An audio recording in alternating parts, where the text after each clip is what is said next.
Hello everyone, this is मेरी Dhankhar and welcome back to my YouTube channel #commerce vibes. तो class 11th accountancy chapter कर रहे हैं 11 और चैप्टर है बच्चों अपना books of original entry cash book. जैसे कि मैंने इसके प्रैक्टिकल क्वेश्चन पहले डाल दिए थे, थोड़ी बहुत थ्योरी उसमें भी कवर हो गई थी। हम देख रहे थे कि हमें कैश बुक बनाने की ज़रूरत क्यों है। मैंने पहले भी बताया था कि जब हमारा बिज़नेस छोटा है, बिल्कुल स्मॉल लेवल पे हम अपना बिज़नेस कर रहे हैं, तो वहाँ पर हमें बस एक ही बुक बनाने की ज़रूरत होती है। एक ही बुक में हम अपनी डे टू डे की जितने भी ट्रांजेक्शन्स हैं उनको रिकॉर्ड कर सकते हैं, और वो कौन सी थी, जर्नल। और अगर हमारा बिज़नेस बड़ा है तो हम क्या करते हैं, तो जो सब डिवाइडेड बुक थी हमारी जर्नल की ही, उनमें हम क्या करते थे, अपनी रिकॉर्डिंग करते थे। और उनको क्या कहते हैं, उनको स्पेशल जर्नल भी कहते हैं। और वो वैसे तो नॉर्मली इसमें नहीं दे रखी सारी, वैसे नॉर्मली 6 या 7 के आसपास जो अपनी है उनमें हम इनको रिकॉर्ड करते हैं सेपरेट। ठीक है, अब देखो क्वेश्चन क्या कह रहा है, ये थ्योरी क्या कह रही है हमें। If the size of business is small one, it may be possible to enter each and every transaction in one book only journal. मैंने अभी बताया कि अगर हमारा बिजनेस छोटा है तो एक में ही अपना काम चल जाएगा, जिसको हम क्या कहते हैं, बुक्स ऑफ ओरिजिनल एंट्री। ठीक है, हम क्या कहते हैं, बुक्स ऑफ ओरिजिनल एंट्री। लेकिन जैसे जैसे अपना बिजनेस बड़ा हो जाता है तो ये पॉसिबल ही नहीं है, no longer possible to record every transaction in one journal only. तो जब हम एक में रिकॉर्ड नहीं कर पाते, जब हमारा बिजनेस बड़ा हो जाता है, तो उस टाइम हम जर्नल की जो सब डिवाइडेड बुक हैं उनमें रिकॉर्ड करने लग जाते हैं अपनी डे टू डे की जितनी भी रेगुलर अपनी जो ट्रांजेक्शन होती है उनको। ठीक है, और इनको कहा जाता है डे बुक्स और स्पेशल पर्पस बुक या फिर सब्सिडरी बुक या फिर बुक्स ऑफ ओरिजिनल एंट्री। ठीक है, जैसे अभी अपने चैप्टर का नाम है बुक्स ऑफ ओरिजिनल एंट्री और कैश बुक। इसमें हम कैश बुक बनाते हैं, purchase sales, purchase return, sales return, ये सारे इसमें सेपरेट बुक हम बनाते हैं अपने इनसे रिलेटेड ट्रांजेक्शन्स को रिकॉर्ड करने के लिए। अब आगे इसमें क्या रखा है, each subsidiary book is made for recording all the transaction of similar nature. Similar nature का मतलब, जैसे अभी हम कैश बुक बनाएंगे इस चैप्टर में, तो जितनी भी ट्रांजेक्शन जो कैश को रिलेट कर रही हैं, सिर्फ उन्हीं ट्रांजेक्शन को हम यहाँ रिकॉर्ड करने वाले हैं। ये एग्जांपल के थ्रू बताया भी है इसने कि all cash transaction for recording all cash transaction में be recorded in one book. Credit purchase book में, क्रेडिट सेल बुक में जो परचेज रिटर्न हुई है, परचेज रिटर्न में जो सेल्स हमारी रिटर्न हुई हैं, वापस आ गई हैं, वो भी। तो इन सब की ना बिल्कुल सेम नेचर की जो एक जैसी ट्रांजेक्शन है उनको उनके लिए सेपरेट हमने क्या बनानी है यहाँ पर। ये हमारा जर्नल का ही पार्ट है। जर्नल के अंदर हम ये मत सोचो कि अब हम लेजर में आ गए, लेजर नहीं है अभी तो ये सब डिवाइडेड बुक है हमारे किसकी, हमारे जर्नल की। ठीक है, अब हम इस चैप्टर में करने वाले हैं कैश बुक। कैश बुक में हम रिकॉर्ड करेंगे वो सारी ट्रांजेक्शन जो सिर्फ और सिर्फ कैश को रिकॉर्ड कर रहे हैं, कैश रिसिप्ट और कैश पेमेंट। या तो कैश हमारे पास आएगा या फिर कैश हमारे पास जाएगा, दो ही टाइप की चीज़ों को हम यहाँ रिकॉर्ड करने वाले हैं। और कैश कैसा है, कैश नेचर में एसेट है, और एसेट अगर बढ़ती है तो डेबिट करते हैं, और अगर एसेट हमारी रिड्यूस हो रही है तो क्रेडिट करते हैं। All banking transaction related to receipt and payment are also recorded in the books. अब देखो हम इसमें आगे करने वाले हैं सेपरेट कॉलम, सिंगल कॉलम, इस तरीके के आगे हम पढ़ने वाले हैं। तो इसमें जितनी कैश से रिलेटेड है या फिर जितनी बैंक से रिलेटेड है, जो भी हमारे रिसिप्ट या पेमेंट है, वो भी हम इसमें रिकॉर्ड करने वाले हैं। परचेज भी क्या करते हैं, जो हमारी क्रेडिट उधार में जो हम कुछ खरीद के लेके आए हैं वो। सेल्स, जो हमने क्रेडिट सेल्स की हैं, उधार में किसी को सामान बेचा है, हमने किसी को सामान बेचा था और वो वापस आ गया है। परचेज रिटर्न, हमने किसी से सामान खरीदा था और हम उसको वापस कराए हैं किसी भी रीज़न से, हो सकता है वो डैमेज हो या फिर हमने वो सामान मंगवाया ही ना हो, तो जब हम खरीदे हुए सामान को वापस करते हैं, परचेज रिटर्न। सेल्स रिटर्न होगा हमारा जब हमने किसी को सामान बेचा है और सामने वाले ने हमें रिटर्न कर दिया है, तो वो होती है सेल्स रिटर्न। फिर आता है जनरल प्रॉपर, जो बचा हुए, जो इनसे अलग जो चीज़ें बच जाती हैं वो हम किस में रिकॉर्ड कर लेंगे, अपनी जनरल प्रॉपर में रिकॉर्ड करते हैं। ठीक है, अब इसके एडवांटेजेस देख लेते हैं कि इसकी खास बातें क्या हैं हमारे एडवांटेजेस की।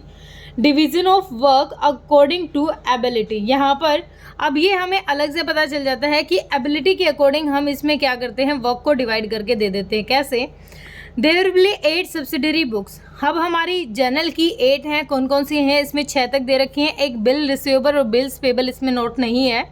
तो टोटल हमारी 8 जर्नल की सब डिवाइडेड बुक है हमारी, उनमें सेपरेट डिफरेंट पर्सन को हम उनको रिकॉर्डिंग के लिए दे सकते हैं according to their ability. according to their ability. Also, as the different person will now to do accounting work on different books at the same time. अब सेम टाइम पर एक देखो हमारा काम जल्दी भी हो जाएगा. जल्दी कैसे, हम है ना, हम देख लेते हैं कि जो हमारे वर्कर हैं उनकी एबिलिटी के अकॉर्डिंग, पर्सन की एबिलिटी के अकॉर्डिंग सबको ये 8 की 8 हमारी जो सब डिवाइडेड बुक है उनको दे देते हैं. तो अगर सेल्स का काम है तो वो किसी एक पर्सन के पास जाएगा, परचेज का है, परचेज रिटर्न का है, तो सेपरेट जब हमने हेड डिवाइड कर दिए तो हमारा काम क्या हो जाता है, आसान भी हो जाता है और इजीली वो हम मेंटेन कर पाते हैं बिल्कुल कम से कम टाइम में. उसके बाद इंक्रीज होती है एफिशिएंसी का मतलब क्या होता है, इंक्रीज होती है हमारी एफिशिएंसी का मतलब होता है बिल्कुल हम अपने पूरे एफर्ट देके अपने काम को कर सकते हैं. Because each person is interested the work of a particular book over a period of A time. He become efficient in handling it. There will be lead to work being completely quickly and more accurately. यहाँ पर efficiency का मतलब ये है कि जब किसी एक इंसान को हम एक बुक बता रहे हैं कि आपको भाई यही बुक रिकॉर्ड करनी है, आपका काम यही है, तो वो उसमें पूरे एफर्ट देगा अपने. उसमें अगर किसी भी तरीके की प्रॉब्लम होती है वो सोल्व करने की कोशिश करेगा. वो उसके लिए क्या करेगा, उसको एक्यूरेटली उसको तैयार करेगा. ठीक है. फिर इजीनेस इन पोस्टिंग. अब हमने पहले ही सेपरेट हेड बना रखे हैं तो जब हम लेज़र में इसको पोस्ट करेंगे उस टाइम भी हमारे लिए इजी हो जाएगी, क्योंकि वहाँ पर भी हमें आगे लेज़र में सब अलग अलग अकाउंट्स प्रिपेयर करने पड़ेंगे अपने.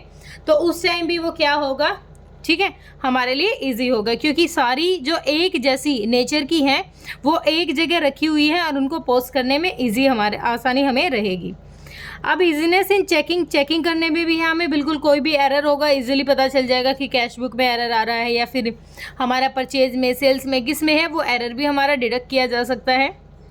फ्रॉड से भी बचा जा सकता है.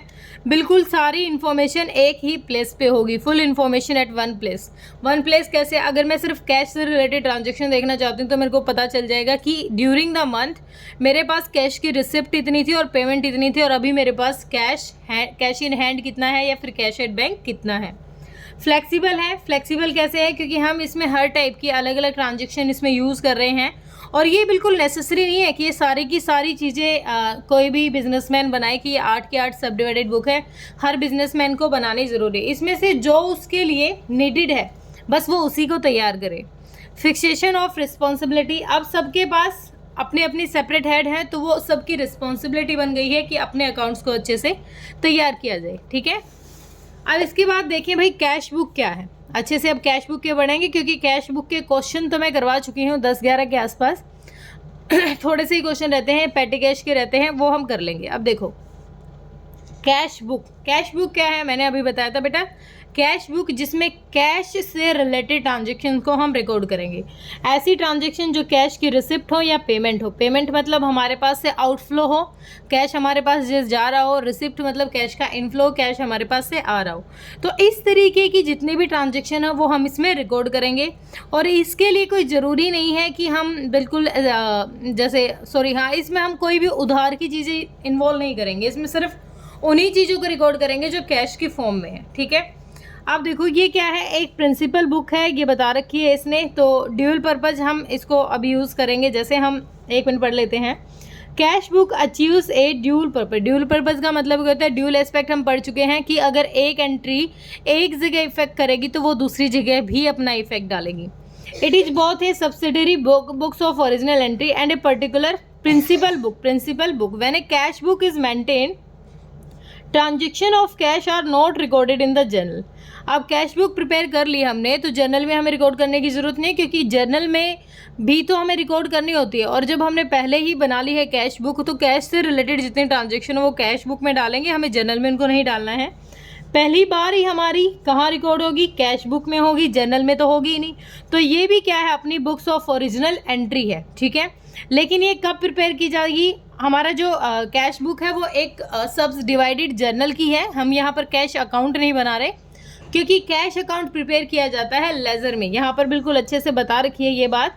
But when a cash book is prepared, cash account in the laser is not prepared. अब यहाँ पर बताया हमें कि अगर आप कैश बुक बना रहे हो तो आपको कैश अकाउंट बनाने की ज़रूरत नहीं है लेज़र में. ठीक है. उसके बाद है, बस ये खास बातें नहीं है, बस ये बता रखा है कि ये एक प्रिंसिपल बुक की तरह हमारे पास काम करेगी. अब कैश अकाउंट और कैश बुक में डिफरेंस क्या है? देखो दोनों का काम एक जैसा ही है, दोनों में रिकॉर्ड हमें कैश की ट्रांजेक्शन ही करनी है, कैश का इनफ्लो कैश का आउटफ्लो हमें यही रिकॉर्ड करना है। तो यहाँ पर बस इतना डिफरेंस है कि जो कैश अकाउंट होता है ना वो लेजर का पार्ट होता है। वो किसका पार्ट होता है? लेजर का। और जो कैश बुक है वो किसका है? वो एक सेपरेट बुक है हमारे किसकी, जो लेजर के अंडर नहीं आती, वो आती है हमारी जर्नल के अंडर। जो जर्नल की 8 सब डिवाइडेड बुक है उसका पार्ट होती है हमारी कैश बुक। और कैश अकाउंट किसका पार्ट होता है? लेजर का। Cash account is open in the ledger and posting is done in the account of from journal. अब जर्नल में जो ट्रांजेक्शन हमने कर रखी है उन्हीं में से कैश से रिलेटेड ट्रांजेक्शन उनको उठाते हैं और कैश अकाउंट में रिकॉर्ड कर देते हैं। लेकिन जब हम बना ही क्या रहे हैं, कैश बुक बना रहे हैं, तो हमें कोई ज़रूरत नहीं है कि इस ट्रांजेक्शन्स को हम सेपरेट कैश अकाउंट में शो कराएं। ठीक है। उसके बाद है transaction cash recorded journal in necessary to open account. अगर हमने जर्नल में कैश जो जर्नल है उसमें कैश के लिए अलग से बुक नहीं बनाई है तो ये हमारे लिए कंपलसरी होगा कि हम क्या बनाएं, अपना कैश अकाउंट बनाएं। ठीक है। When transaction of cash are recorded in cash book there is no necessity to open a cash account in the ledger. अगर हमने, देखो यही बात रिपीट कर रहा है वो, कि अगर आपने कैश बुक बना ली है, सेपरेट बना रखी है आपने, तो आप देखो जर्नल का तो कोई रोल ही नहीं रहा क्योंकि आपने बनाई कैश बुक है। और कैश बुक बना ली तो कैश में वही चीज़ें रिकॉर्ड की आपने जो कैश अकाउंट में जाने वाली हैं। तो अगर आप कैश बुक प्रिपेयर कर रहे हो तो आपको जर्नल बनाने की ज़रूरत नहीं है। It only record one aspect of transaction cash. ये सिर्फ कैश से रिलेटेड ही ट्रांजेक्शन को रिकॉर्ड करेगी। ये बोथ एस्पेक्ट को रिकॉर्ड करने वाली है ट्रांजेक्शन की। ये सिर्फ एक को कर रही है कि बोथ साइड को करेगी। ठीक है। Cash book is journalise ledger. अब ये लेजर वाली पार्ट ये तो नहीं बताऊंगी अभी इतना डिटेल से, यहाँ पढ़ लेते हैं। देखो similarities of cash book with journal. Journal में जो सेम सी बातें हैं हमारी वो देख लेते हैं। Just like a journal transaction in the cash book are recorded for the first time from source document. जब हम जर्नल में कैश बुक बना रहे हैं तो वहाँ पर जो सोर्स डॉक्यूमेंट हमें मिल रहे थे, हमने पढ़ा है इसके बारे में, अपना चैप्टर था, सोर्स डॉक्यूमेंट से डायरेक्ट हम एंट्री कर लेते हैं अपनी कैश बुक में। ठीक है। तो जर्नल में भी तो ऐसे ही करते हैं। जर्नल में भी तो हम क्या करते थे, जो भी हमारे ट्रांजेक्शन, हमारे वाउचर वगैरह जो भी थे, सोर्स डॉक्यूमेंट से डायरेक्ट हम जर्नल में एंट्री करते थे। सेकेंड कहता है कि just like a journal transaction in cash book are recorded date wise. बिल्कुल डे टू डे की रिकॉर्डिंग हम इसमें करते हैं। Transaction from cash book are also posted to the relevant account. जो भी इससे रिलेटेड या रिलीवेंट अकाउंट है, जैसे अभी इसमें कैश अकाउंट की बात की जा रही है, वो उसमें पोस्ट करने में हेल्प करेगा हमें। और cash book also contain a ledger folio column. अब इसमें एक लेजर फोलियो LF का भी नंबर मतलब होता है इसका, जब हम वो करने वाले हैं ना, फॉर्मेट करेंगे तो उसमें इसको अच्छे से देखेंगे। अब similarities of cash book with ledger, similar देख लेते हैं कि लेजर के कैसे। From a cash book closely resembles to ledger account. It has two equal divided side. दो अलग अलग डिवाइडेड साइड होती हैं, इसमें अलग अलग कॉलम होते हैं। एक तो लेफ्ट होता है जो डेबिट साइड होगी हमारी, जो रिसिप्ट दिखाएगी हमें। एक राइट साइड होती है जो पेमेंट दिखाएगी हमारी क्रेडिट साइड में, जो मैं बताया था अभी मैंने। Cash book itself serves as a cash account also and as such when a cash book is maintained cash account not open in ledger। अभी वही सेम बात है ये भी। Just like ledger to and by, हम जो भी हमारी डेबिट में जितने भी ट्रांजेक्शन होते हैं उनको टू से डिनोट करते हैं, और क्रेडिट साइड जो भी ट्रांजेक्शन होते हैं उनको हम बाय से डिनोट करते हैं। ठीक है। और इसका भी बैलेंस वैसे ही बनता है जैसे लेजर अकाउंट का बनता है, जो भी इसका टोटल होगा बोथ साइड का हम करके एडजस्ट करके। ठीक है। अब इसके एडवांटेजेस देख लेते हैं। देखो एडवांटेजेस तो यही है कि हमें इसके लिए लेजर में जाके अलग से कैश अकाउंट नहीं बनाना पड़ेगा। ये सबसे पहले जैसे लेजर प्रिपेयर होता है वैसे इसको प्रिपेयर करेंगे। ठीक है। और इसमें सारी की सारी चीज़ें सेपरेट दिखाएंगे। सेपरेट कैसे? डेबिट साइड हम जितने भी हमारा आउटफ्लो है वो दिखाएंगे, क्रेडिट जितना अपना इनफ्लो है वो दिखाएंगे, बैंक से रिलेटेड ट्रांजेक्शन भी दिखाएंगे। तो यही हमारी क्या है, इसमें एडवांटेजेस हैं। अब टाइप ऑफ कैश बुक है। टाइप ऑफ कैश बुक देख लेते हैं कितने टाइप की हमारी। यहाँ पर सिंगल कॉलम कैश बुक है जो बिल्कुल ही इजीली हमारी बन जाएगी, या फिर वन कॉलम कैश बुक कह सकते हैं। ठीक है। उसके बाद डबल है। डबल में हमारा जो कैश बुक है उसमें कैश एंड डिस्काउंट कॉलम बनाएंगे, बैंक एंड डिस्काउंट कॉलम बनाएंगे, कैश एंड बैंक कॉलम बनाएंगे। उसके बाद अपना है ट्रिपल कॉलम कैश बुक होगी और पैटी कैश बुक होगी। पैटी कैश बुक जिसमें हम छोटे छोटे खर्चे अपने बनाते हैं, तैयार करते हैं, कि जो मतलब हमें पता है कि 30-40 हज़ार रुपये का जो सामान होता है हमारा, वो बिल्कुल छोटे छोटे एक्सपेंस के लिए है, तो पैटी कैश बना लेते हैं। उसमें हम सेट कर देते हैं कि इतना अमाउंट हमारा क्या है विद इन द मंथ हमारा यूज़ होना चाहिए, और उसी में से सारे खर्चे कर लिए जाते हैं। ठीक है, अब देखो क्या तक हुआ। अब कहते हैं it is called main cash book. अब इसको मेन कैश बुक कहा जाएगा। कैसे? जब दोनों बन के तैयार होती है ना हमारी, तो वो मेन कैश बुक बन जाती है, जो डिपेंड करता है बिजनेस पर कि बिजनेस को कौन सी चीज़ की रिक्वायरमेंट है। बिजनेस को पैटी की रिक्वायरमेंट है, बिजनेस को प्रॉपर कैश बुक की रिक्वायरमेंट है। तो हमारे सिलेबस के according 1 single column, double column, ठीक है, और जिसमें दोनों कैश और बैंक की ट्रांजेक्शन हो, और पैटी कैश।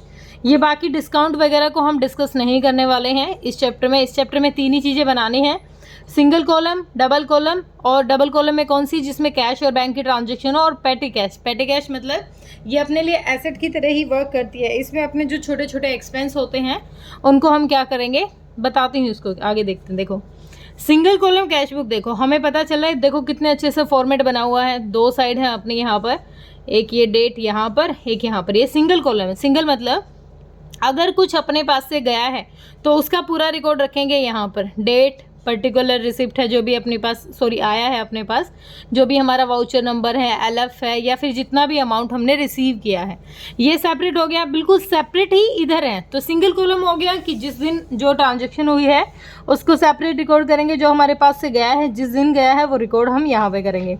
अच्छा, इसमें कैश के नाम से कोई ट्रांजेक्शन नहीं होगी। कैश बुक में कैश से रिलेटेड कोई ट्रांजेक्शन नहीं होती, और बैंक में बैंक से रिलेटेड कोई ट्रांजेक्शन नहीं होती, क्योंकि जब बनाई कैश बुक रहे हैं तो इसमें कैश का कोई नाम नहीं होगा। डेट में हम रिकॉर्ड करते हैं जो भी जिस भी महीने में जो भी डेट में हम काम कर रहे हैं, जो ट्रांजेक्शन हुई है वो। पर्टिकुलर्स में जो भी हमारी ट्रांजेक्शन है।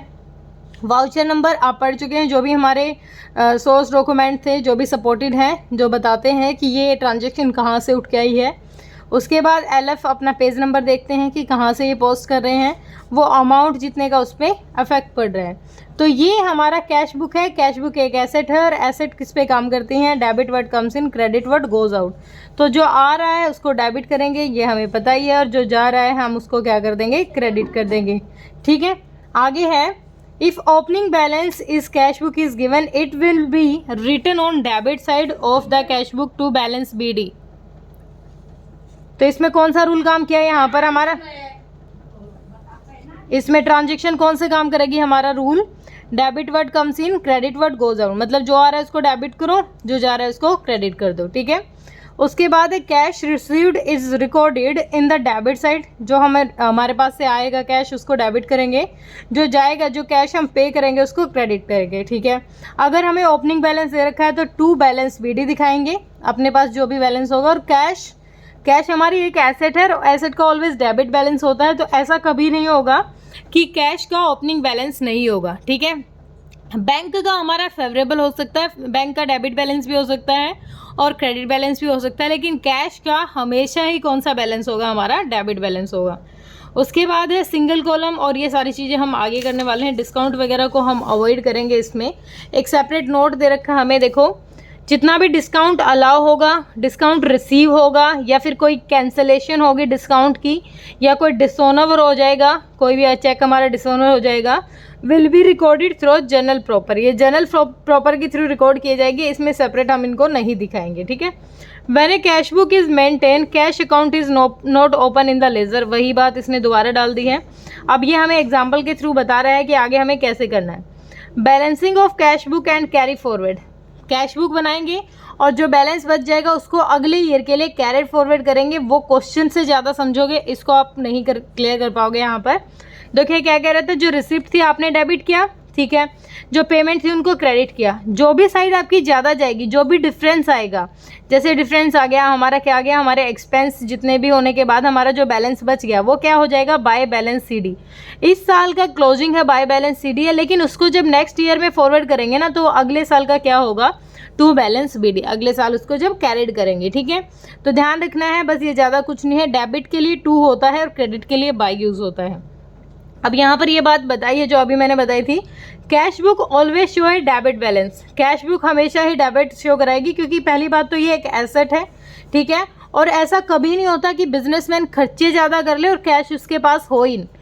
अगर वो बैंक की मैं बता रही हूँ क्योंकि बैंक का ओवरड्राफ्ट हो सकता है, बैंक से हम ज़्यादा पैसा निकाल के ला सकते हैं कि भाई हमारा अमाउंट नहीं था और हमने, जैसे क्रेडिट कार्ड आजकल यूज़ होते हैं ना, तो वो बैंक ओवरड्राफ्ट का अच्छा एग्जाम्पल है।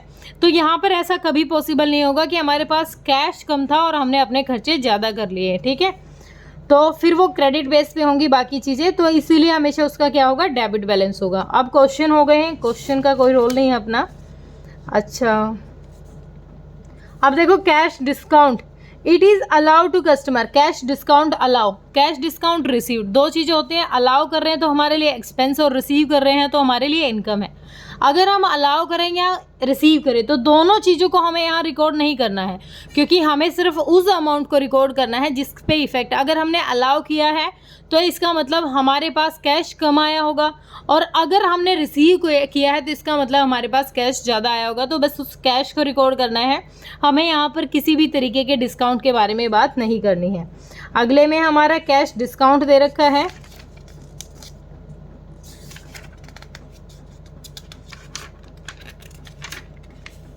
अब ड्यूल आ गया डबल कॉलम में। देखो अब डबल कॉलम कैश बुक या फिर 2 कॉलम कैश बुक क्या होती है। अब इसमें हम बैंक के लिए एक सेपरेट कॉलम बनाने वाले हैं। सेम जैसे अपना वो था वैसे ही है, लेकिन इसमें एक कॉलम और बढ़ गया है। कैश के साथ साथ बैंक का और बढ़ गया है कि बैंक से रिलेटेड ट्रांजेक्शन है वो भी हम इसी में लगा के चले। और इसमें बस ज़्यादा कुछ सोचने की नहीं है, बस इसमें एक एंट्री हमारी अच्छी होती है, जो कौन सी, जो कॉन्ट्रा एंट्री होती है, जो दोनों को इफेक्ट करके जाएगी। देखो अब जैसे कि अब बैंक के बारे में इसमें हमें 2 बनाने हैं, कैश और बैंक दोनों अकाउंट बनेंगे इसमें। तो जो कैश है उसके बारे में पढ़ लिया कि कैश क्या है, एसेट है। एसेट के रूल क्या है, debit word comes in, credit word goes out.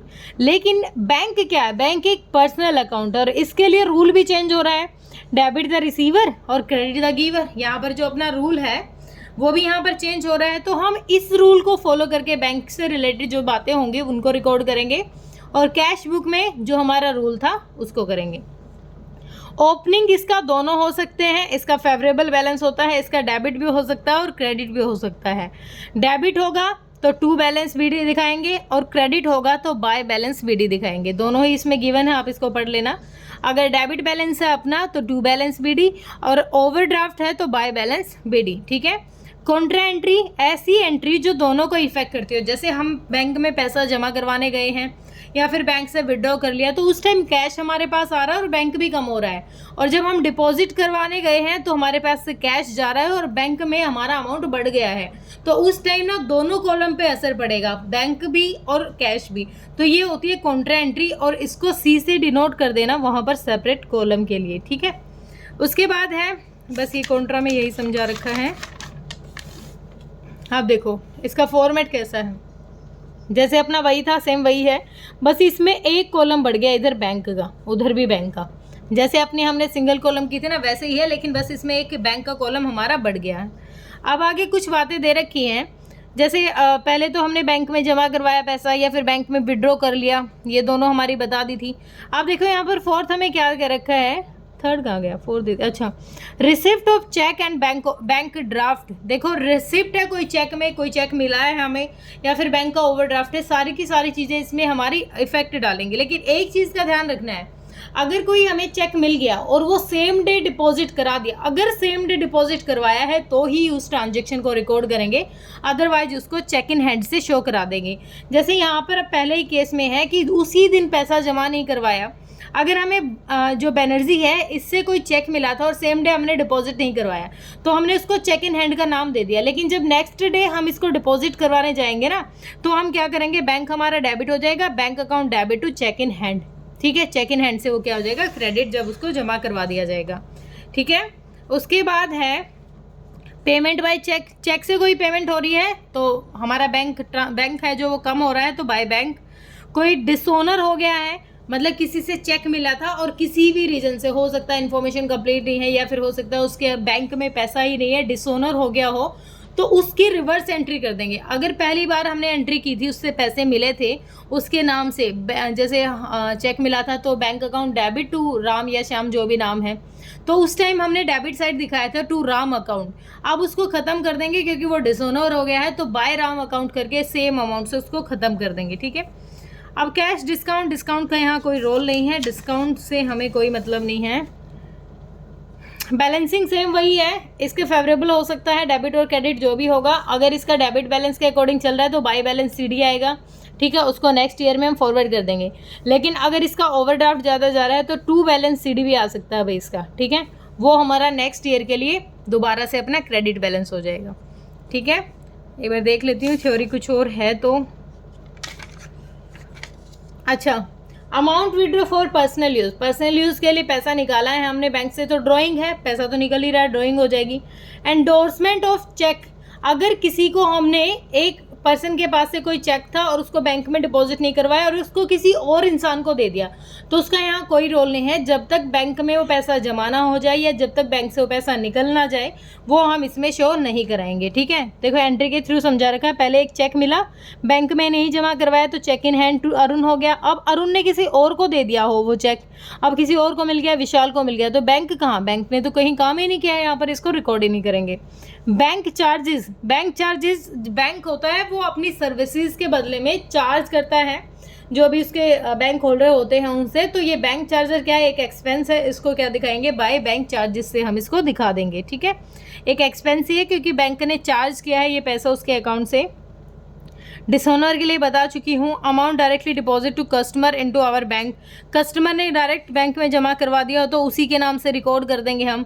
उसके बाद interest allowed by bank, interest charge by bank, ये दोनों ही क्या है।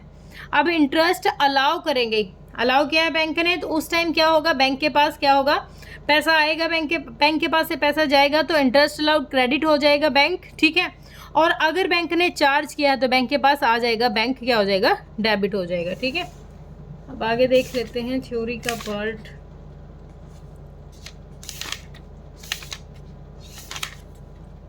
बस मेरे ख्याल से अब पेटी कैश आ जाएगा, इससे तो ज़्यादा थ्योरी नहीं थी, क्वेश्चन से ही ज़्यादा अच्छे से कवर होगा। हाँ, पेटी कैश आ गया।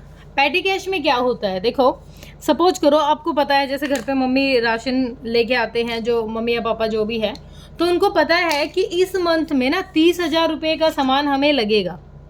जैसे इस मंथ में 30,000 का सामान लगेगा, ये छोटा मोटा जो सामान होता है इसको हम अलग से जर्नल में नहीं दिखाते। इसके लिए हम एक अलग से पेटी कैश बुक बना लेते हैं, छोटी सी कैश बुक बना लेते हैं जिसमें उससे रिलेटेड बिल्कुल छोटी छोटी ट्रांजेक्शन हम इसमें रिकॉर्ड करना शुरू कर देते हैं। अब सपोज करो 30,000 रुपये अपनी पेटी कैश में थी और इस महीने में 27,000 रुपये हमारे यूज़ हो गए, 27,000 यूज़ हो गए हैं, तो 3,000 हमारे पास बैलेंस बची है। लेकिन कैशियर क्या करेगा, इसको दोबारा से 27,000 इसको दोबारा दे देगा पैसे और उस एक्सपेंस को अपने में रिकॉर्ड कर लेगा और फिर दोबारा से इसके पास कितने पैसे हो जाएंगे, 30,000 हो जाएंगे। तो ये सिंपल सा कॉन्सेप्ट है, बाकी ज़्यादा अच्छे से तो आप इसको क्वेश्चन के थ्रू ही कर पाओगे। बस इसको इतना ही समझो कि कैशियर क्या करता है, रोज़ की छोटी छोटी बातों को रिकॉर्ड करने से बजाय, जैसे घर पे ही एग्जांपल ले लो, अगर जैसे नमक लाना हो, मिर्ची लानी हो, बिल्कुल छोटे छोटा काम करना है तो उसके लिए कुछ अमाउंट पहले ही रख दिया गया है कि भाई लो, ये छोटे छोटे काम करने के लिए आप इन पैसों को रखो, इनको ऐसे रिकॉर्ड कर लेना, और जो अगर पैसे कम पड़ते हैं तो मेरे से ले लेना, और उसके लिए एक परमानेंट अमाउंट दे दिया जाता है, कितना अमाउंट आपको देना ही है। ठीक है, अब देखो बस ये बातें बताने के लिए छोटा सा है, पेटी कैश बुक का ज़्यादा कुछ नहीं था। अब इसका फॉर्मेट देख लो, पेटी कैश बुक का कैसे होता है। ये फॉर्मेट है, यहाँ पर अमाउंट जो भी हमें रिसीव होगा, कैश फोलियो, डेट पर्टिकुलर, और यहाँ पर वो अमाउंट जो हम पे करेंगे। ठीक है, टोटल पेमेंट और टोटल हमारा रिसिप्ट। बस इसके फॉर्मेट को समझ के एंट्री करनी है, बाकी ज़्यादा क्लियरिटी आपको आएगी क्वेश्चन करने से। सिर्फ एक चीज़ का ध्यान रखना है कि कैशियर अपना काम कम करने के लिए पेटी कैश बनाता है, क्योंकि वो नहीं चाहता बिल्कुल छोटे छोटे स्टेशनरी वगैरह के जो चीज़ें होती हैं, बिल्कुल छोटे छोटे रोज़मर्रा के जो काम होते हैं उनको वो रिकॉर्ड करे। ठीक है, होप बेटा क्लियर हुआ होगा। फिर भी अगर किसी बच्चे का कोई डाउट है तो आप कमेंट सेक्शन में डालिए। Thank you so much.